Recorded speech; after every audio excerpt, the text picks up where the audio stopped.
বিসমিল্লাহির রহমানির রহিম। সুপ্রিয় শিক্ষার্থীবৃন্দ, আসসালামু আলাইকুম। আশা করি সবাই ভালো আছো। পরম করুণাময়ের রহমতে আমিও ভালো আছি। আমি মোহাম্মদ বিনয় হোসেন, সহকারী শিক্ষক ইংরেজি, সৃষ্টি central school and college Rajshahi. শুরু করতে যাচ্ছি আজকের ক্লাস। আমাদের আজকের টপিক দেখো, বোর্ডে পাচ্ছ ভয়েস। ভয়েস মানে হচ্ছে বাচ্য।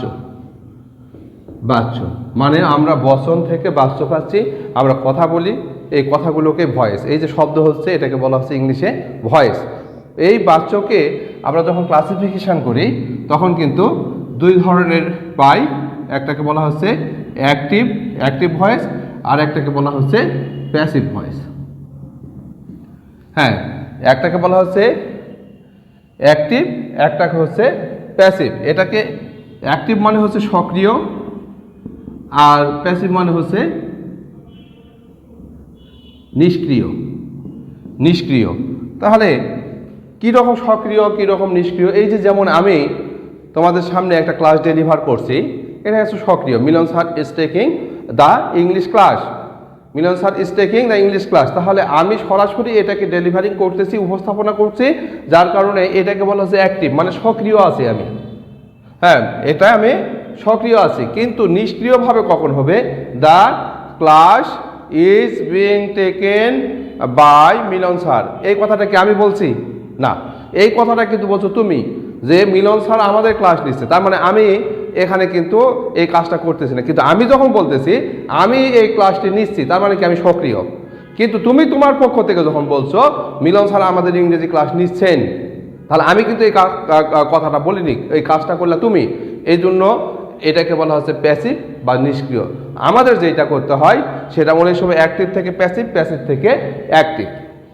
তাহলে আমরা যদি সেন্টেন্সের দিক থেকে খেয়াল করি, তাহলে আমরা কিন্তু শব্দগত অর্থে 5 প্রকারের সেন্টেন্স পাই: অ্যাসার্টিভ, ইন্টারোগেটিভ, ইম্পারেটিভ, অবজেক্টিভ এবং এক্সক্লেমেটরি, তাই না? এক্ষেত্রে দেখো যে আমরা সেন্টেন্সগতভাবে আমরা কিন্তু 3 ধরনের সেন্টেন্সের আমরা কি করব? ভয়েস চেঞ্জ করব। অ্যাসার্টিভ, ইন্টারোগেটিভ এবং ইম্পারেটিভ। তাহলে কোন দুইটি ভয়েসের সেন্টেন্সের ভয়েস করা যাবে না? Exclamatory and objective. তাহলে আমাদেরকে অবশ্যই বুঝতে হবে কেমন করে এই সেন্টেন্সগুলোর ভয়েস চেঞ্জ করতে হয়। তবে একটি বিষয় অবশ্যই খেয়াল রাখতে হবে, সেটি হচ্ছে টেন্স।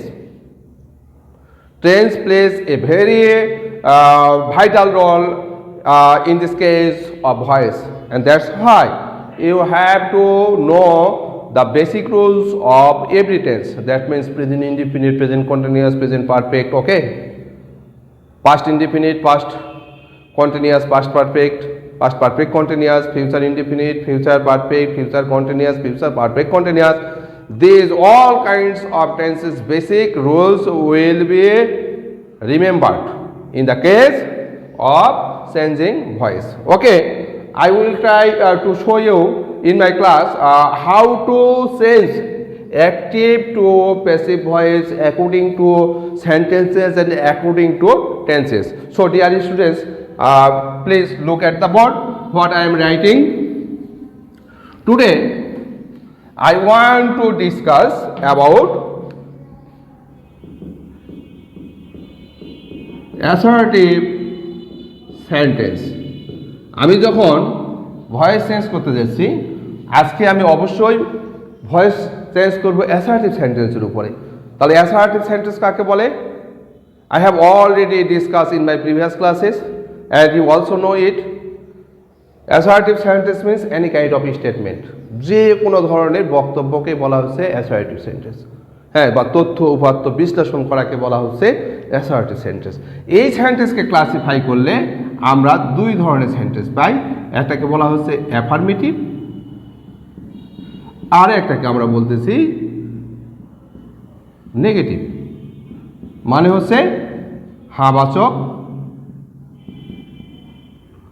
আর একটা হচ্ছে না বোধক বা নাবাচক। তাহলে আই হ্যাভ ডান ইট, আমি এটা করেছি, এটার উদাহরণ দেওয়া যেতে পারে আই হ্যাভ ডান ইট, আবার এখানে বলতেছি আই হ্যাভেন্ট ডান ইট। তাহলে একই ধরনের বাক্য, এটা হ্যাঁ বাচক, আমি এটা করেছি মানে স্বীকার করছি, আমি এটা আমি করিনি, নট থাকার কারণে না, নেই, আমি করিনি, নেগেটিভ। তাহলে এটা আবার কোন টেন্সের মধ্যে পড়ে? সাবজেক্ট হ্যাভ, মূল ভার্বের পাস্ট পার্টিসিপল অবশ্যই প্রেজেন্ট পারফেক্ট, প্রেজেন্ট পারফেক্ট, এটাও প্রেজেন্ট পারফেক্ট।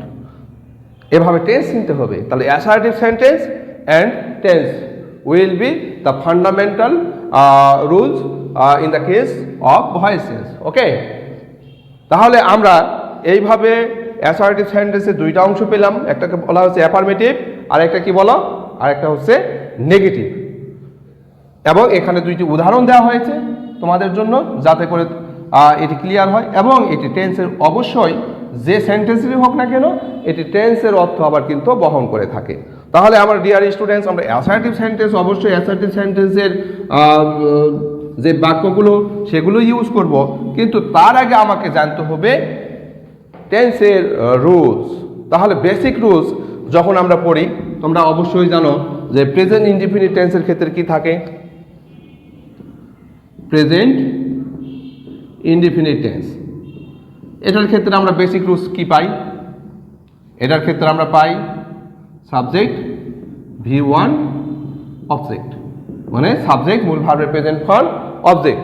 এটার উদাহরণ যদি দেই, I drink milk, I drink milk, তাহলে দেখো সাবজেক্ট মূল ভার্বের প্রেজেন্ট ফর্ম অবজেক্ট। এখন এটাকে আবার অনেক সময় ডু নট, ডাজ নট, এটা নেগেটিভের ক্ষেত্রে হয়।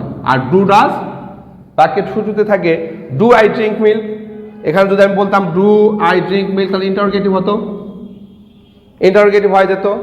আবার কি হতো, আই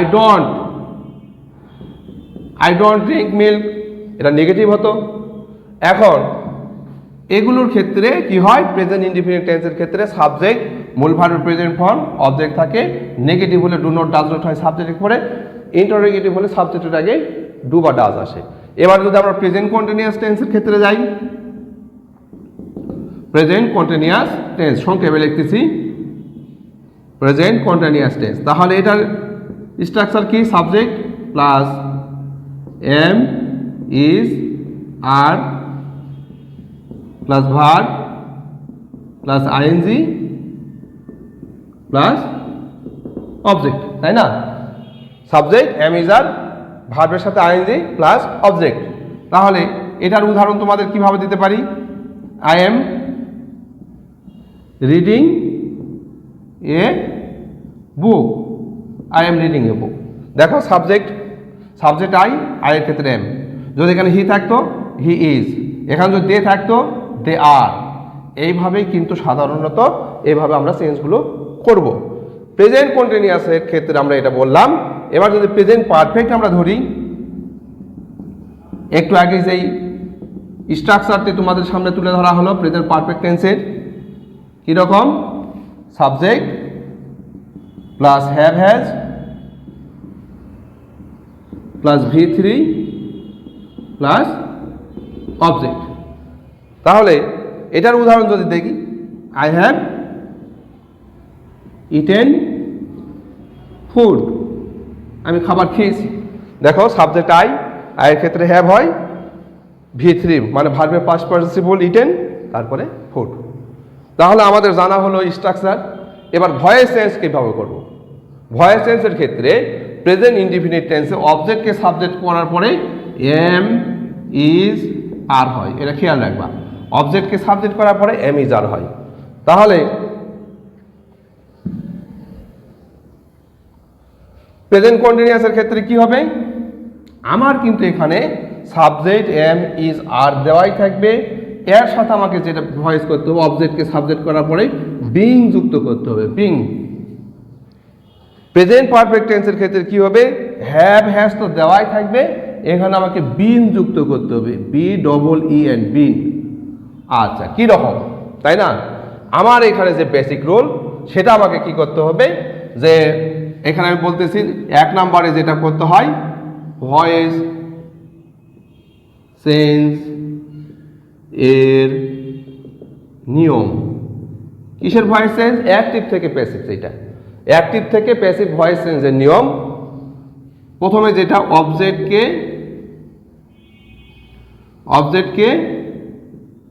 সাবজেক্ট করতে হয়। 2 নম্বরে কি করতে হবে? টেন্স অনুযায়ী মডাল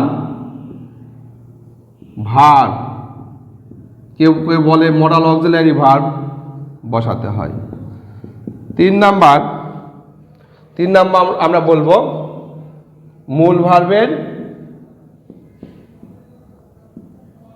পিপি মানে পাস্ট পার্টিসিপল করতে হয়, পিপি করতে হয়। 4 নাম্বার বাই বসাতে হয়। এটা সাধারণত 99% হয়, 1% অন্য নিয়ম আছে। তারপরে কি করতে হয়? এখানে বলেছে অবজেক্টকে সাবজেক্ট করতে হয়, এখানে বলবো সাবজেক্টকে অবজেক্ট করতে হয়। হ্যাঁ, সাবজেক্টকে অবজেক্ট করতে হবে। এটা অবজেক্টকে সাবজেক্ট, এটা সাবজেক্টকে অবজেক্ট। তাহলে ডিয়ার স্টুডেন্টস, এই জায়গায় খেয়াল করো, আমি এখানে যদি প্রেজেন্ট ইনডিফিনিট টেন্সের ক্ষেত্রে যদি বলি, অ্যাক্টিভ এর ক্ষেত্রে আমি যদি বলি এরকম আই ইট এ ম্যাঙ্গো, তাহলে প্যাসিভে কি হবে? প্যাসিভে কি হবে? অবজেক্টকে সাবজেক্ট করতে হয়। এই যে মূল ভার্বের পরে যেটা আছে সেটাই object, a mango, a mango. তারপরে কি করতে বলেছি দেখো, এই যে অবজেক্টকে সাবজেক্ট করার পরে এম ইজ আর, তাহলে এ ম্যাঙ্গোর ক্ষেত্রে কি হয়? এম হয়? নো, আয়ের ক্ষেত্রে এম হয়, তাই না? তাহলে এ ম্যাঙ্গো ইজ, তাহলে আমি এম ইজ আর নিলাম, তার মানে কি টেন্স অনুযায়ী মডাল ভার্ব আমি ইজ নিলাম। মূল ভার্বের পিপি পাস্ট পার্টিসিপল, এই যে মূল ভার্ব এর পাস্ট পার্টিসিপল হচ্ছে ইটেন। এখানে কিন্তু ভার্বের 3টা রূপ আছে, প্রেজেন্ট, পাস্ট এবং পাস্ট পার্টিসিপল, এটা তোমাদেরকে বুঝতে হবে। হ্যাঁ, তাহলে এ ম্যাঙ্গো ইজ ইটেন, তারপরে কি করতে হবে? বাই বসাতে হয়। তাহলে এখানে আমি বাই নিলাম। তারপরে কি করতে হয়? সাবজেক্টকে অবজেক্ট করতে হয়। এই যে সাবজেক্ট আই, এর অবজেক্ট হচ্ছে মি। হ্যাঁ, আই ইট এ ম্যাঙ্গো, আমি একটি আম খাই, a mango is eaten by me, আমার দ্বারা একটি আম খাওয়া হয়। তেমনি এখানে যদি বলি, এই স্ট্রাকচার অনুযায়ী যদি একটা বাক্য বলি, কিরকম? She is writing a poem, সে একটি কবিতা লিখছে। তাহলে আমার অবজেক্ট কি? এ পোয়েম নিয়ে আসলাম। তারপরে কি করতে হয়? টেন্স অনুযায়ী মডাল ভার্ব বসাতে হয়। তাহলে ইজ কিন্তু আছে, আমি কিন্তু বলেছিলাম এটার সাথে এই জায়গায় বলেছিলাম একটা বিং বসাতে হবে। বিং মানে এম ইজ আর এর সাথে am being, is being, are being. তাহলে a poem is being, write এর পাস্ট পার্টিসিপল রিটেন। 4 নাম্বার বলা হচ্ছে বাই, এই দেখো মূল ভার্বের পিপি করতে হয়, করলাম, এই যে বাই বসাতে হয় 4 নাম্বারে। 5 number subject object she, she এর অবজেক্ট হচ্ছে হার। কি খুব কঠিন লাগছে? নো, খুবই সহজ, খুবই সহজ। আবার দেখো আই হ্যাভ ইটেন ফুড, এটা কিন্তু অ্যাক্টিভে দেওয়াই আছে, আই হ্যাভ ইটেন ফুড। এটাকে যদি আমি প্যাসিভ করি, এখানে প্যাসিভ করলে আমার এই ফুডটা কি অবজেক্ট না? ফুড অবশ্যই অবজেক্ট। তা সাবজেক্ট করলাম, নাউনের কিন্তু কোনো পরিবর্তন হবে না। দেখো ফুড ফুডই করেছি, ম্যাঙ্গোকে ম্যাঙ্গো আনছে এখানে, এ পোয়েমকে পোয়েমই করছি, কিন্তু আই হেট হিম, তাহলে হিম কিন্তু হি হয়ে যাবে, অবজেক্টের সাবজেক্ট হয়ে যাবে, he is hated by me. তাহলে আই হ্যাভ ইটেন ফুড, তাহলে ফুড, ফুডের ক্ষেত্রে কি হবে? এই যে বিন নিয়ে আসতে হবে, কার সাথে? ওই যে হ্যাভ হ্যাজ তো দেওয়াই আছে, থার্ড পারসন সিঙ্গুলার নাম্বার, এই জন্য has, food has bin, food has bin, past participle এটাতে দেওয়াই থাকে। কিভাবে দেওয়া থাকে? এই দেখো সাবজেক্ট হ্যাভ হ্যাজ, মূল ভার্বের পাস্ট পার্টিসিপল V3, তাই দেওয়াই আছে। আর এখানেও আমাকে কি করতে বলা হয়েছে? V3 মানে পিপি, পাস্ট পার্টিসিপল V3। তাহলে food has been eaten by me, by me. তোমাদের কাছে কি খুব কঠিন মনে হলো? অবশ্যই না, আমার মনে হয় না যে কঠিন। কি কারণে? যে এইটা কিন্তু যে বেসিক রুলসগুলোর ক্ষেত্রে প্রথমে আমি তোমাদের সাথে টেন্সের স্ট্রাকচার আলোচনা করলাম, সেন্টেন্স আলোচনা করলাম, এবং প্রত্যেকটি সেন্টেন্সে কিন্তু অ্যাসার্টিভ সেন্টেন্স, বিবৃতি বা তথ্য দেওয়া হলো। পরবর্তীতে আমি ইন্টারোগেটিভ সেন্টেন্স আলোচনা করব তোমাদের সাথে। হ্যাঁ, এগুলো টেন্সের আকারে ইন্টারোগেটিভেরও আলোচনা। এখানে আসলে ভয়েসের কয়েকটি ক্লাস আমাকে হয়তো বা নিতে হতে পারে তোমাদের সাথে। তো ডিয়ার স্টুডেন্টস, এটা সব সময় মনে রাখবে যে ভয়েস ভালো করতে গেলে আমাকে অবশ্যই টেন্স আগে জানতে হবে ভালো মতো। টেন্সের স্ট্রাকচারগুলো যদি তোমার একটু দুর্বলতা থেকে থাকে তাহলে বই থেকে স্ট্রাকচারটা খাতায় সুন্দরভাবে পরিষ্কারভাবে তুলে নাও, একটু দেখো, ওটার সাথে আমার ক্লাসটাকে একটু মিলিয়ে দেখবে, তারপর তোমাদের কাছে অনেকখানি ইজি হবে। তারপরে অনেক ভালো পারো, হ্যাঁ, অনেকেই আছো যে অনেক সুন্দর তোমরা বুঝতে পেরেছো, তাদের জন্য বলবো যে জানার শেষ নেই। তারপরেও কিন্তু এই যে নতুন একটা করে ক্লাস তোমাদের সামনে হাজির হচ্ছে, এই ক্লাসগুলো থেকেও কিন্তু অনেক কিছু ফিডব্যাক তোমরা পেয়ে যাবে। তো আজকের মতো আমি এখানে ক্লাস শেষ করতেছি। আগামী দিন তোমাদের সাথে আবারও নতুন একটি ক্লাস নিয়ে আমি হাজির হব। আর হোমওয়ার্ক এই জন্য দিলাম না তোমাদের, যেহেতু অ্যাসাইনমেন্টের কাজ চলছে, হ্যাঁ, যার কারণে নতুন কাজ আমি আজকে তোমাদের সাথে শেয়ার করব না। তো অবশ্যই আগামী ক্লাসও কিন্তু তোমাদের কিন্তু এই ভয়েস নেই আমি আলোচনা করব। তবে প্রিভিয়াস ক্লাসের কিন্তু পড়া অবশ্যই মনে রাখতে হবে। আমি তোমাদের কাছে ধরবো যে আজকের ক্লাসে আমি কি পড়ালাম, যার কারণে অবশ্যই এই ক্লাসটি মনে রাখবে আগামী ক্লাসে, যাতে করে আমি ধরলে তোমরা পারো। তো আজকের মতো এখানেই সমাপ্ত টানছি। তোমরা সবাই ভালো থেকো, সুস্থ থেকো, খোদা হাফেজ।